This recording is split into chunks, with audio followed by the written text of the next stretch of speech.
Hanggang December na lang po ang EDSA. The end na.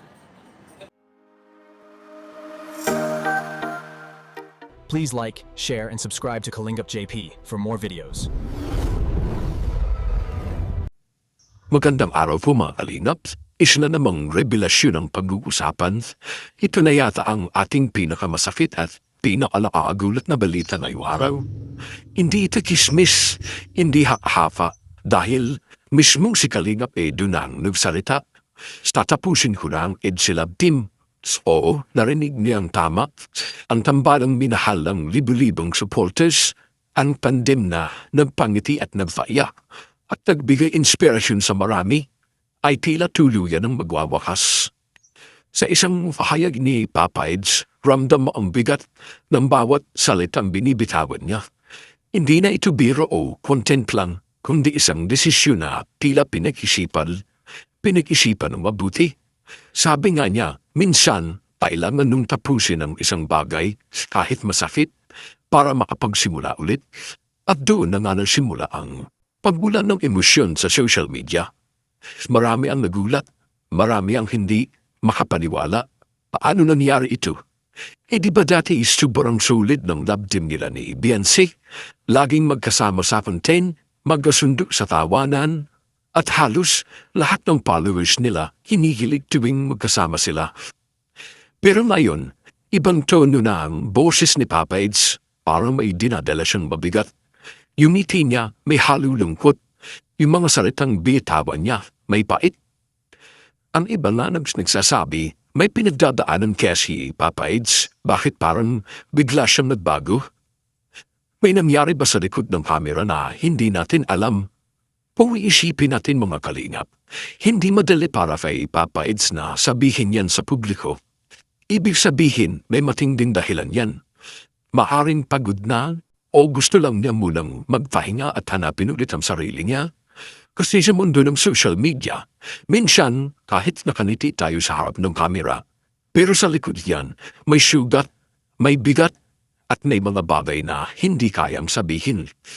At siguro ito na yung panahon na pinili ni Papa Eds na unahin naman ang sarili niya.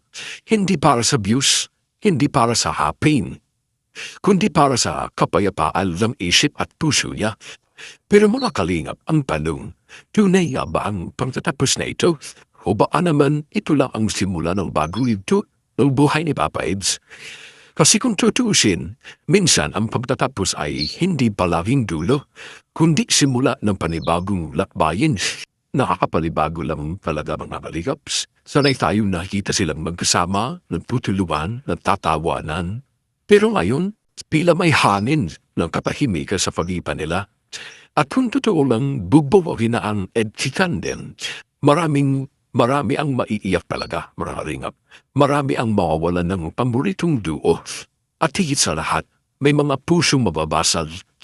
Kaya para sa mga solid EDSA supporters, huwag muna tayo magpadala sa lungkot o galit. Bakit? Baka kailangan lang talaga nila ng space o panahon. At kung totoo lang tuloy na ito, salamat kay Papa Eds at Beyonce sa saya, sa kilig, at sa inspirasyong ibinahagi ninyo sa amin. Hindi man magkasama sa content, mananatili kayong bahagi ng puso ng bawat isa sa amin.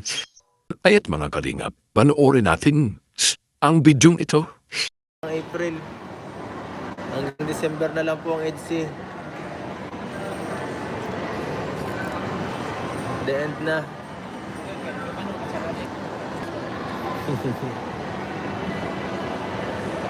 Tapos na, wala na kasing kwento eh.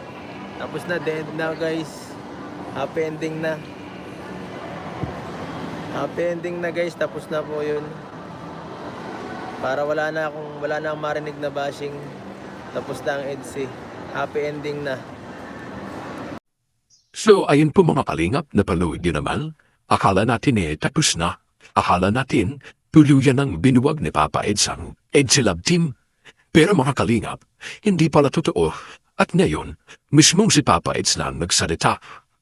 Ang lahat ng iyon ay para lang tapusin ang paninira at pang-aaway laban sa kanila. Ang dami sa atin ang nalungkot, sumiyak at nagulat sa unang pahayag ni Papa Eds.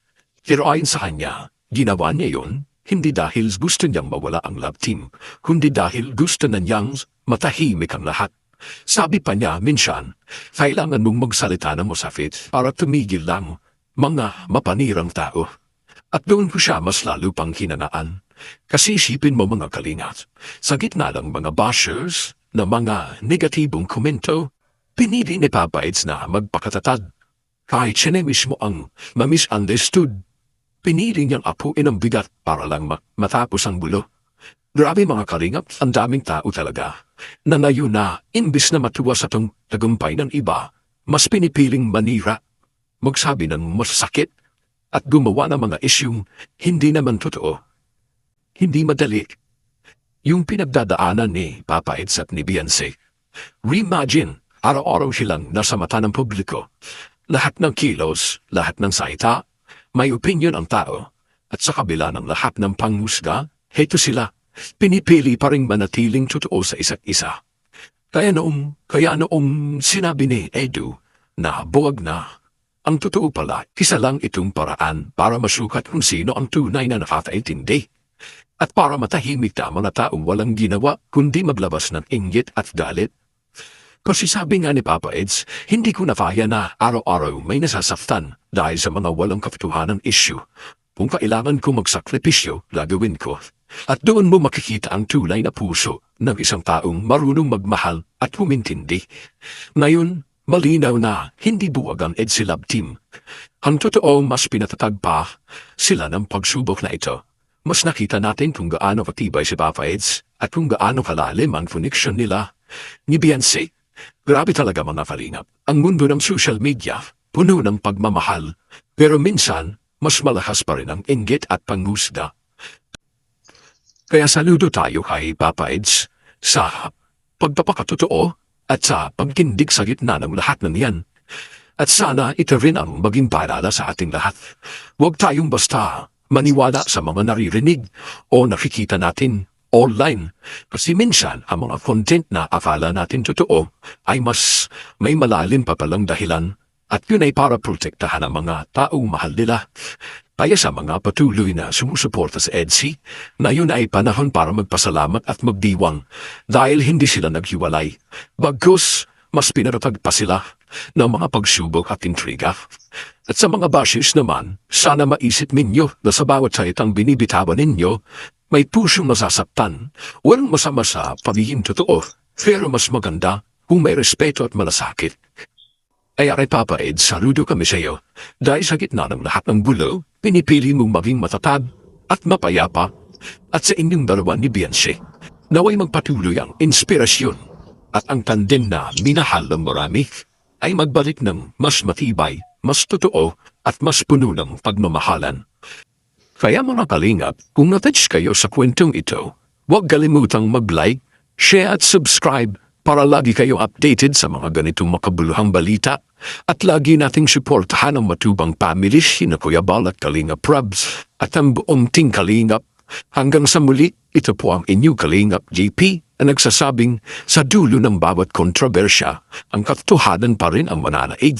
Salamat po sa panonood.